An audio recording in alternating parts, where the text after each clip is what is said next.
Sir ఒకసారి మీ phone ఇస్తారా అని అంటుంది వస్తారా. ఎందుకు అని అంటాడు రిషి. బుజ్జి చెప్పిన తర్వాత నాకు కూడా బుజ్జి ఇచ్చిన ఐడియా చాలా బాగా నచ్చింది అని అంటుంది వస్తారా. వాడేం ఐడియా ఇచ్చాడు అని అంటాడు రిషి. అదేంటి సార్, ఇప్పుడే కదా మీ వాళ్ళు నీకు ఫోన్ చేయలేకపోవచ్చు, కాకపోతే మీరు ఎవరో ఒకరు ఫోన్ నుంచి మీ వాళ్ళకి ఫోన్ చేసి మీ దగ్గరికి రమ్మని చెప్పొచ్చు కదా అని బుజ్జి ఇప్పుడే కదా చెప్పాడు. అందుకే మా మావయ్యకి ఫోన్ చేసి రమ్మని చెప్పాలి అనుకుంటున్నాను. నేను ఇప్పటి వరకు రిషి సార్ని అక్కడికి తీసుకువెళ్ళాలి అనుకున్నాను, కానీ మావయ్యని ఇక్కడికి తీసుకువస్తే రిషి సార్ని గుర్తుపడతారు మావయ్యని చూసి రిషి సార్ కూడా గుర్తుపడతారు అని నేను ఆలోచించలేకపోయాను. బుజ్జి, ఏదేమైనా నువ్వు సూపర్ బుజ్జి, మంచి ఐడియా ఇచ్చావు అని అంటుంది వస్తారా బుజ్జిని చూస్తూ. రిషి కోపంగా బుజ్జి వంక చూస్తాడు. రే, నువ్వు కామ్గా ఉండకుండా సలహాలు ఇస్తున్నావేంట్రా అని అంటాడు బుజ్జిని రిషి. అదేంటన్నా అలా అంటావు, ఎన్నాలని మన ఊరిలో ఉంటుంది, వాళ్ళకి ఫోన్ చేస్తే వాళ్ళు వచ్చి ఆమెను తీసుకెళ్తారు కదా అని అంటాడు బుజ్జి. నోరు ముయ్యరా, పిచ్చి పిచ్చి సలహాలు ఇవ్వకురా అని అంటాడు రిషి. తను చెప్పిన దాంట్లో తప్పేముంది సార్, మా మావయ్యకి ఫోన్ చేసి చెప్తే మా మావయ్య వస్తారు, ఫోన్ ఇవ్వండి సార్ అని అంటుంది వస్తారా. ఇవ్వన్నా, ఎందుకు ఆలోచిస్తున్నావు అని అంటాడు బుజ్జి. ఇవ్వండి సార్ అని అంటుంది వస్తారా. తప్పదు అన్నట్టు రిషి ఫోన్ ఇస్తూ ఉంటాడు వస్తారాకి.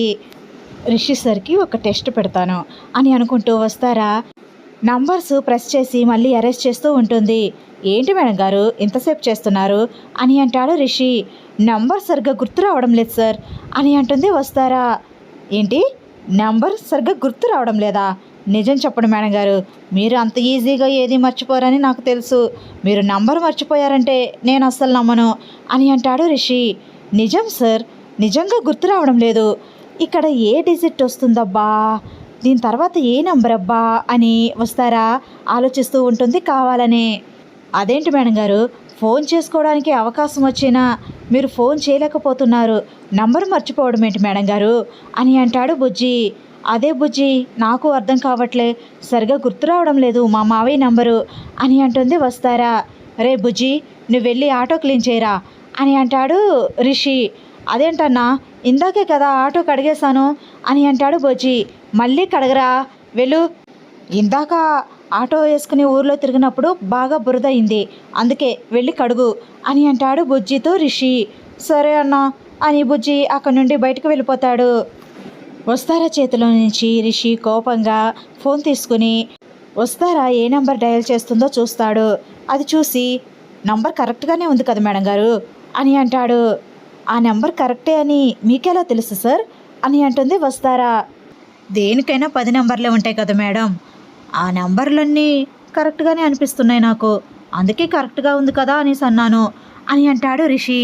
కవర్ చేయకండి సార్, మీరు ఎంత నటించాలి అనుకున్నా మావయ్య వచ్చేంత వరకే మీరు నటించగలరు, తర్వాత మావయ్యని చూసిన తర్వాత మీరు నటించలేరు. మావయ్య వచ్చేంత వరకే మీకు ఛాన్స్ సార్, బాగా నటించండి, ఆల్ ది బెస్ట్ అప్పటి వరకు అని అంటుంది వస్తారా రిషి చేతిలోని ఫోన్ని తీసుకుని డయల్ చేస్తూ. మహేంద్ర ఏదో కొత్త నెంబర్లా ఉందే అని ఫోన్ లిఫ్ట్ చేస్తాడు. హలో మావయ్య అని అంటుంది వస్తారా. అమ్మా వస్తారా, ఎక్కడున్నావమ్మా, ఏం చేస్తున్నావు? నువ్వు ఏదో ఒక రోజు ఫోన్ చేస్తావు అని ఎంతో ఆశతో ఎదురు చూస్తున్నానమ్మా, ఈ రోజుకు చేశావు. ముందు నువ్వు ఎక్కడున్నావు అడ్రస్ చెప్పమ్మా, నేను వెంటనే బయలుదేరొస్తాను అని అంటాడు మహేంద్ర. మావయ్య, అనుపమ మేడం మను గారు ఎలా ఉన్నారు అని అంటుంది వస్తారా. వాళ్ళు వాళ్ళ పెద్దమ్మ దగ్గరికి వెళ్ళిపోయారమ్మా, మన ఇంట్లో ఉండడం లేదు అని అంటాడు మహేంద్ర. అదేంటి మావయ్య, ఇప్పుడు మీరు ఒక్కరే ఉంటున్నారా ఇంట్లో అని అంటుంది వస్తారా ఆశ్చర్యంగా. లేదమ్మా, నేను ఒంటరిగా ఉన్నాను అని అన్నయ్య వచ్చి ఇంటికి తీసుకొచ్చాడు, నేను ఇప్పుడు అన్నయ్య వాళ్ళ ఇంట్లోనే ఉంటున్నాను అని అంటాడు మహేంద్ర. మళ్ళీ అక్కడికి వెళ్ళారా? దేవయాని మేడం గారు ఏమైనా అంటారేమో, మీరు జాగ్రత్త మావయ్య. మను గారు అనుపమ వాళ్ళిద్దరూ వెళ్ళిపోవడం ఏంటి మావయ్య అని అంటుంది వస్తారా చాలా ఆశ్చర్యంగా. అవునమ్మా, వాళ్ళు కాలేజీకి కూడా రావడం లేదు, కాలేజ్ విషయాల్లో కూడా కలగజేసుకోము అని అనుపమ చెప్పేసింది. అంతేకాదు మినిస్టర్ గారు ఎండీగా మనుని బాధ్యతలు తీసుకోమంటే నాకొద్దు, నేను ఎండీగా బాధ్యతలను చేపట్టను, నేను కాలేజ్లో కూడా భాగస్వామ్యంగా ఉండను డైరెక్టర్గా కూడా ఉండను అని తెగేసి చెప్పేశాడు మను అని అంటాడు మహేంద్ర. వస్తారా చాలా ఆశ్చర్యపోతుంది. అదేంటి మావయ్య, మను గారు ఉన్నారు అనే ధైర్యంతో నేను వచ్చేసాను. ఇప్పుడు మను గారు కూడా లేకపోతే మన కాలేజ్ పరిస్థితి ఏంటి మావయ్య అని అంటుంది వస్తారా. ఆ శైలేంద్ర ఏమి కుట్రలు చేస్తున్నాడో ఏంటో ఐఎండి సీట్ కోసం ఏమీ అర్థం కావట్లేదమ్మా అని అంటాడు మహేంద్ర. మావయ్య మీరేం టెన్షన్ పడకండి, మీరు జాగ్రత్త. నేను ఒక అడ్రస్ చెప్తాను, మీరు అడ్రస్కి వచ్చేయండి. మీరు వస్తున్నట్టు ఎవరికి చెప్పకుండా రండి అని అంటుంది వస్తారా. సరే అమ్మా అని అంటాడు మహేంద్ర. అమ్మయ్య, వస్తారా ఎక్కడుందో తెలిసింది. వెంటనే వస్తారాని వెళ్ళి కలవాలి అని మహేంద్ర వస్తారా కోసం బయలుదేరతాడు. వస్తారా ఫోన్ పెట్టేసి బాధగా ఆలోచిస్తూ ఉంటుంది.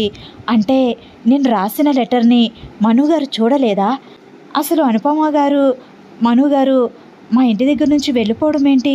మావయ్యకి వాళ్ళు తోడుగా ఉంటారు అనుకున్నాను కదా. మరి మను గారు మావయ్యకి కొడుకే కదా. అంటే మనుగారికి నిజం తెలియలేదా? అసలు ఏం జరుగుంటుంది అని ఆలోచిస్తూ ఉంటుంది వస్తారా. ఆలోచిస్తున్న వస్తారని చూసి, ఏంటి మేడం గారు, ఏం జరిగింది? ఎందుకు అలా బాధపడుతున్నారు? బాధగా ఉన్నారేంటి అని అంటాడు రిషి. ఏం లేదు సార్ అని అంటుంది వస్తారా.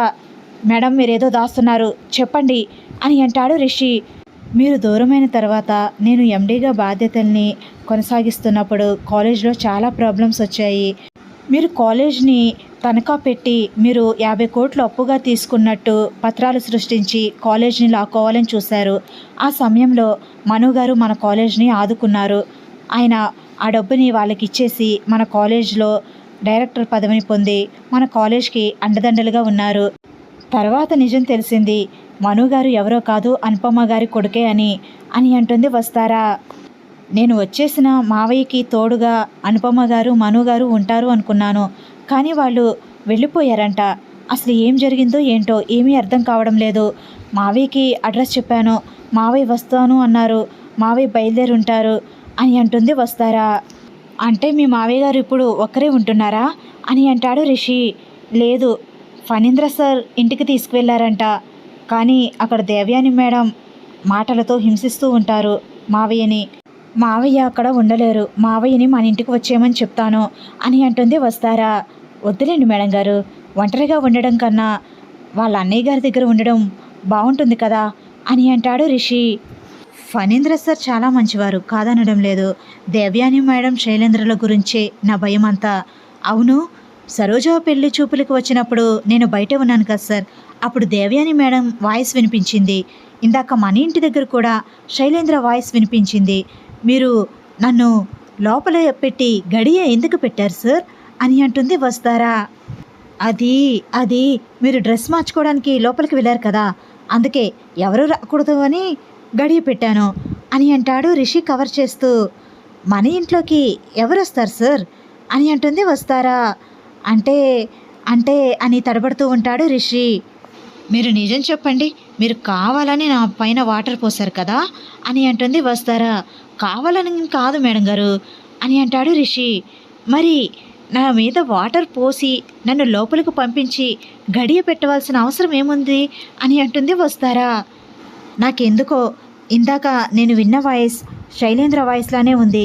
అది ఖచ్చితంగా శైలేంద్ర వాయిసే. మీరు శైలేంద్రని చూసారా? శైలేంద్ర ఏమన్నాడు మీతో? శైలేంద్రే కదా అని అంటుంది వస్తారా అనుమానంగా. మేడం గారు, అతను శైలేంద్ర కాదో నాకేం తెలుసు అని అంటాడు రిషి. మీరు చెప్పరు, మీరు ఒప్పుకోరు అని తెలిసి కూడా మిమ్మల్ని అడిగాను చూడండి, నన్ను అనుకోవాలి అని అంటుంది వస్తారా. సర్లేండి, టీ ఏమన్నా తాగుతారా అని అంటాడు రిషి. ఇదేంటండి ఇప్పుడు టీ తాగుతారా అని అడుగుతున్నారు అని అంటుంది వస్తారా.